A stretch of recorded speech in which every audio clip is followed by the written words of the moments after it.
اعوذ باللہ من الشیطان الرجیم، بسم اللہ الرحمن الرحیم۔ سوال یہ پیش کیا جاتا ہے کہ کیا وجہ ہے کہ مولا کائنات علیہ السلام نے جب آپ کی حکومت آ گئی، جب آپ کے پاس اقتدار آ گیا، جب آپ کے پاس اختیار آ گیا، ان تمام اختیار اور اقتدار کے آنے کے باوجود آپ نے فدق کو واپس اپنی تحویل میں نہیں لیا اور لینے کے بعد امام حسن امام حسین علیہ السلام کی جانب منتقل نہیں کیا؟ اور گویا سوال کرنے والا اس انداز سے سوال کرتا ہے کہ اگر واقعاً فدق کو غصب کیا گیا تھا تو ہونا تو یہ چاہیے تھا کہ مولا کائنات جانتے تھے کہ یہ ظلم ہوا ہے، اور جب مولا کائنات جانتے تھے یہ ظلم ہوا ہے تو اس کو لے کے واپس اس کے اہل تک پہنچا دینا چاہیے تھا۔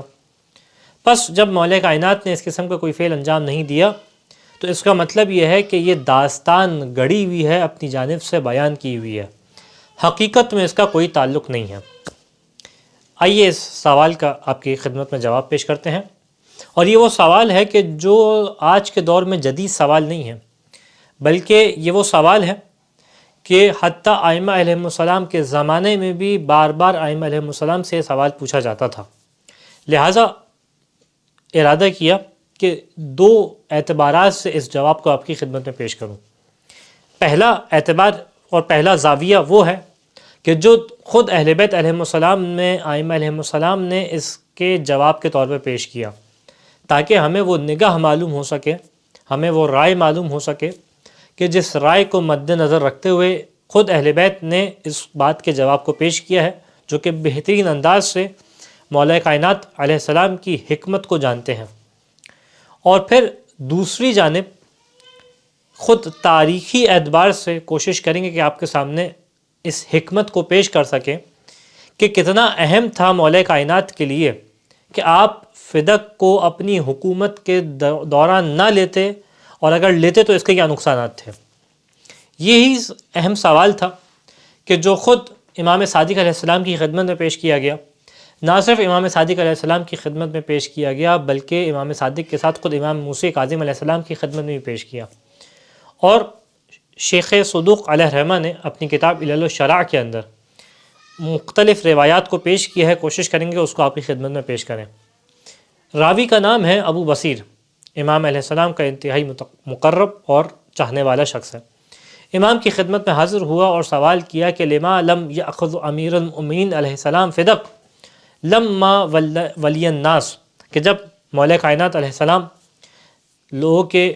والی بن گئے، حکومت میں آ گئے، خلیفہ بن گئے، تو کیا وجہ تھی کہ فدق کو واپس نہیں لیا؟ امام نے اب اس کا جواب پیش کیا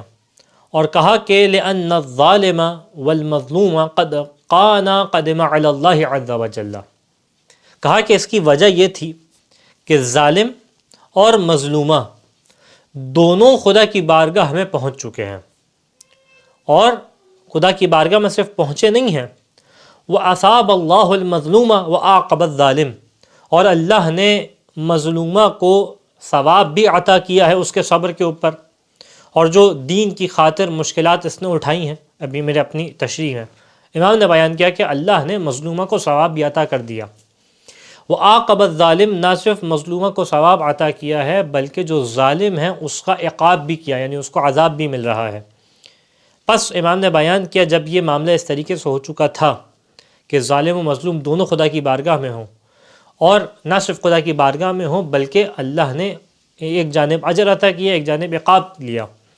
جب کیفیت یہ تھی تو امام نے بیان کیا فقرہا، یعنی اب امام علیہ السلام نے اس بات کو مناسب نہ جانا ان یسترجع شیئا قد عاقب اللہ علیہ غاصبہ، کہ اس چیز کو واپس لیں کہ جس چیز کے اوپر اللہ نے غاصب کے اوپر جو ہے وہ عقاب کر دیا ہے، یعنی جس چیز کے اوپر اللہ نے پہلے ہی عذاب نازل کر دیا ہے، اس بات کو، اس چیز کو واپس لیں۔ کہا کہ یہ امام نے اس بات کو مناسب نہ جانا۔ یہاں سے اور اگلی روایت جو انشاءاللہ آپ کی خدمت میں پیش کروں گا، ہمیں ایک بہت اہم ترین نگاہ ہے جو اہل بیت علیہ السلام کی سمجھ میں آئے گی کہ یہ لوگ اشیاء کو، دنیاوی چیزوں کو کس نگاہ سے دیکھتے تھے، اور کتنی زیادہ ان کی نگاہ دنیا سے ہٹ کے خدا اور آخرت کے اوپر تھی جو جمی ہوئی تھی، کہ کس اعتبار سے یہ باتیں اس چیز کو یعنی ان کے لیے صرف دنیا اہم نہیں ہے، بلکہ دنیا کے ساتھ ان امور کو بھی دیکھ رہے ہیں کہ جن امور کے اوپر ان کی نگاہ ہے، یعنی کون سا امر؟ دنیا کے بعد کے امر، خدا کے معاملے میں، یعنی خدا کے حضور اپنے مقدمے کو پیش کرنے کا امر، جبکہ ہم صرف دنیاوی امور کو دیکھ رہے ہوتے ہیں، اور جب دنیاوی امور کو اس انداز سے دیکھتے ہیں تو لہٰذا یہ اعتراض اور سوالات ہمارے ذہن میں پیدا ہوتے ہیں۔ اسی طریقے سے یہی سوال پیش کیا گیا امام موسیٰ کاظم علیہ الصلوۃ والسلام کی بارگاہ میں کہ کیوں امیر المؤمنین نے اپنے حق کو فدق کو واپس نہیں لیا کہ جب آپ لوگوں کے اوپر خلیفہ تھے؟ تو امام علیہ السلام نے بیان کیا کہ لأن اہل البیت لا نأخذ حقوقنا ممن ظلمنا الا ہوا، کہ ہم اہل بیت علیہم السلام اپنے لوگوں کو، اپنے حقوق کو ہمارے اوپر ظلم کرنے والے سے واپس نہیں لیتے مگر یہ کہ اللہ ہمیں واپس لے، یعنی ہمارے حقوق جو لوگوں نے ظالمانہ انداز سے غصب کر لیے ہیں، ہم اہل بیت علیہم السلام ان حقوق کو واپس نہیں لیتے، بلکہ اللہ ہے جو ہمیں ہماری جانب واپس پلٹاتا ہے اس کو، اگر پلٹاتا ہے۔ وَنَحْنُ أَوْلِيَاءُ الْمُؤْمِنِينَ، ہم کیا ہیں؟ ہم مؤمنین کے، اہل ایمان کے اولیاء ہیں، ان کے سردار ہیں۔ إِنَّمَا نَحْكُمُ لَهُمْ، ہم صرف ان کے لیے حکم لگاتے ہیں، یعنی ہم جتنے بھی کام انجام دیتے ہیں یہ تمام کے تمام کام مؤمنین کی مصلحت کے لیے ہوتے ہیں، مومن کی مصلحت کے خاطر ہوتے ہیں، اپنے اغراض کی خاطر اس کو انجام نہیں دیتے۔ اور پھر بیان کیا وَنَأْخُذُ حُقُوقَهُمْ مِمَّنْ ظَلَمَهُمْ وَلَا نَأْخُذُ لِأَنفُسِنَا، ہم جو ظلم لوگوں کے اوپر ہوا ہے، جو حقوق لوگوں کے سلب ہوئے ہیں، ان حقوق کو تو ظالموں سے لیتے ہیں، یعنی جس نے ظلم کیا ہے اس کے حق کو ظالم سے اس شخص کے لیے لیں گے، لیکن اپنے حق کو آگے بڑھ کے نہیں لیتے۔ یہاں سے بھی ہمیں سمجھ میں آتا ہے کہ امام کی نگاہ، ائمہ علیہم السلام کی نگاہ اگر ہے تو کس بات کے اوپر ہے؟ اس بات کے اوپر ہے کہ کسی طریقے سے معاملہ خدا کے حضور بہترین انداز سے پہنچ جائے تاکہ حق جو ہے وہ قیامت کے دن ہو، جبکہ ہماری نگاہ دنیا کے اوپر ہے۔ اسی طریقے سے ایک اور محرر پہ سوال کیا ابراہیم کرخی نے، اور سوال کیا چھٹے امام صادق علیہ السلام سے، اور آپ کی سوال میں یہی پیش کیا کہ لِأَيِّ عِلَّةٍ تَرَكَ امیر المؤمنین فِدَاكَ، کہ کیا وجہ تھی، کیا علت تھی کہ جس کی خاطر امیر المؤمنین علیہ السلام نے فدق کو چھوڑ دیا، اور جب لوگ کے خلیفہ حاکم بن گئے تو اس کو اپنی تحویل میں نہیں لیا، اس کو واپس نہیں لیا۔ بڑا خوبصورت جواب ہے امام کا، تو ہر کلام ہی خوبصورت ہے، جو پہلے روایت پیش کی وہ بھی خوبصورت ہے، لیکن اس انداز میں، اس جواب میں بڑے خوبصورت انداز سے بیان کیا کیا کہ لِاقْتِدَاءِ بِرَسُولِ اللَّهِ صلی اللہ علیہ وآلہ، بیان کیا کہ اس وجہ سے فدق کو واپس نہیں لیا کیونکہ امیر المؤمنین علیہ السلام اللہ کے رسول کی اقتداء کر رہے تھے، اللہ کے رسول کی پیروی کر رہے تھے۔ کس چیز میں؟ کہ لما فتح مکہ، کہ جب اللہ کے رسول صلی اللہ علیہ وآلہ وسلم نے فتح مکہ کے موقع پہ جب فتح مکہ کی تو آپ کے گھر کو عقیل ابن ابی طالب نے بیچ دیا تھا، یعنی جب اللہ کے رسول نے پہلے ہجرت فرمائی تھی تو اپنے گھر کو مکے کے اندر چھوڑ کے چلے گئے تھے، جب چھوڑ کے چلے گئے تھے تو پیچھے یہ گھر بیچ دیا گیا تھا، کیونکہ اب اس گھر کو سنبھالنے والے تو نہیں ہیں، لہٰذا اس گھر کو غصب کر لیا گیا اور بیچ دیا گیا۔ اب جب فتح مکہ ہو گئی تو لوگوں کے ذہن میں تھا کہ جب اللہ کے رسول واپس آئے ہیں تو وہ گھر کہ جو اللہ کے رسول کا حق تھا، اللہ کے رسول اس گھر کو واپس لیں گے، اور لینے کے بعد جو ہے وہ اب یہاں پہ رہائش پذیر ہوں گے تاکہ جو ملکیت رسول خدا کی تھی، جو غصب کر لی گئی تھی، وہ واپس لے لی جائے۔ لیکن اللہ کے رسول نے اس بات کو چھوڑ دیا، کیونکہ اللہ کے رسول نے اس بات کو چھوڑ دیا تھا، اپنے حق کو جو ان کا غصب کیا گیا تھا، اہل بیت کی سنت یہ نہیں ہے کہ اس کو واپس لیا جائے، اللہ کے رسول نے چھوڑ دیا تھا۔ اسی سنت رسول کے اوپر عمل کرتے ہوئے امام علی نے بھی اپنا غصب چھوڑ دیا تھا، اور جو حق امام علی کا تھا جو غاصب کے ہاتھ میں تھا اس کو چھوڑ دیا۔ اور پھر بیان کیا امام نے ان اہل البیت، ہم اہل بیت علیہ السلام کون ہیں؟ لا نسترجع شیئا یؤخذ منا ظلما، جو چیز ہم سے ظالمانہ انداز سے لی جائے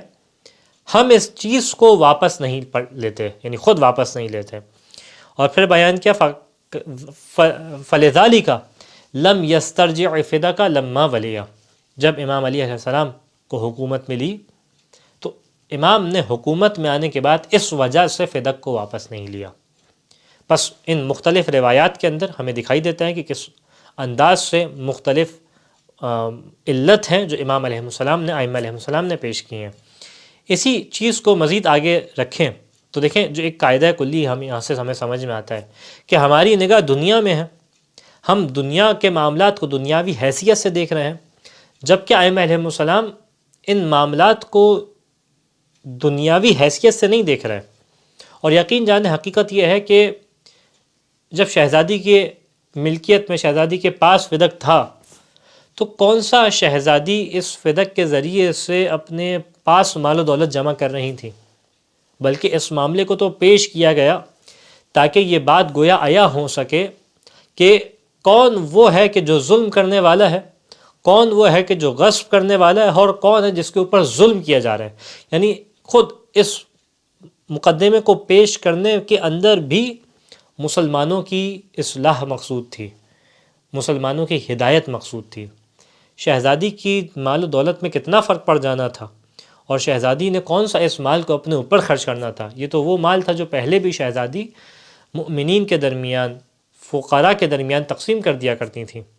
لیکن اس معاملے کو آگے پیش کیا گیا تاکہ اس بات کی جانب اشارہ ہو سکے کہ آئندہ قیامت تک یہ بات واضح ہو جائے کون ہے جو ظلم کرنے والا ہے اور کون ہے جس کے اوپر ظلم کیا جا رہا ہے۔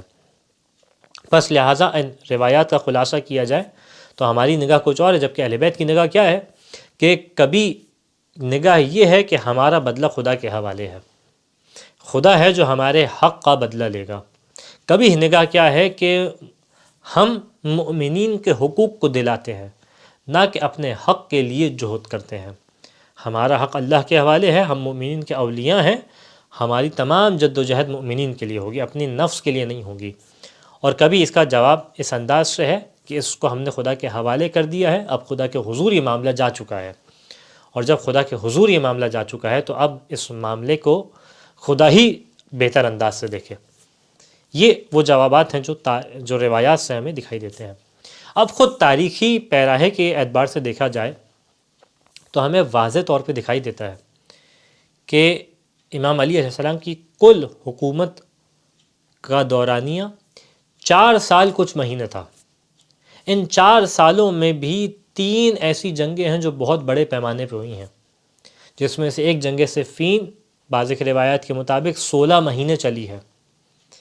3 بڑی جنگیں ہیں۔ ان جنگوں کے علاوہ وہ جو چھوٹی چھوٹی مختلف بغاوتیں ہو رہی تھیں اور اس کے خلاف امام کو جنگ کرنا پڑ رہی تھی، وہ ایک الگ سلسلہ تھا۔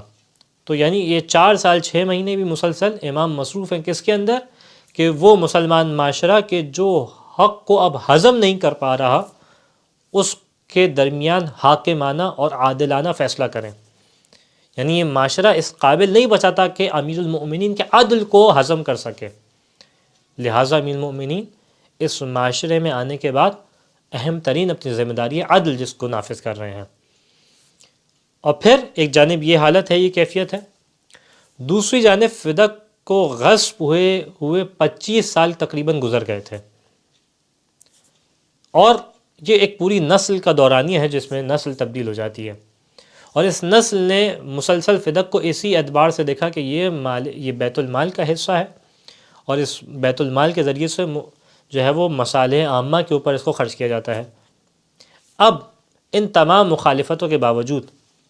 اور اس بنے ہوئے ذہن کے باوجود بعض ایک اصحاب تھے جو امیر المومنین کے سچے اصحاب تھے، ان کی بعض ایک اولادیں تھیں کہ جو اس حق کو پہچانتی تھی، اس حق کو جانتی تھیں کہ فدق کس کا ہے، لیکن اکثر عوام کے ذہن میں اس بات کو بٹھا دیا گیا تھا کہ یہ جو ہے وہ بیت المال کا حصہ ہے۔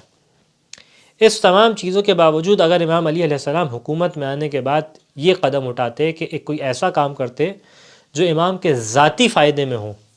اور امام کے اولاد کے ذاتی فائدے میں ہو، تو ایک بہت بڑی تہمت تھی جو امام کے لیے کھڑی ہوئی تھی، اور وہ تہمت یہ تھی کہ امام کو یہ کہا جاتا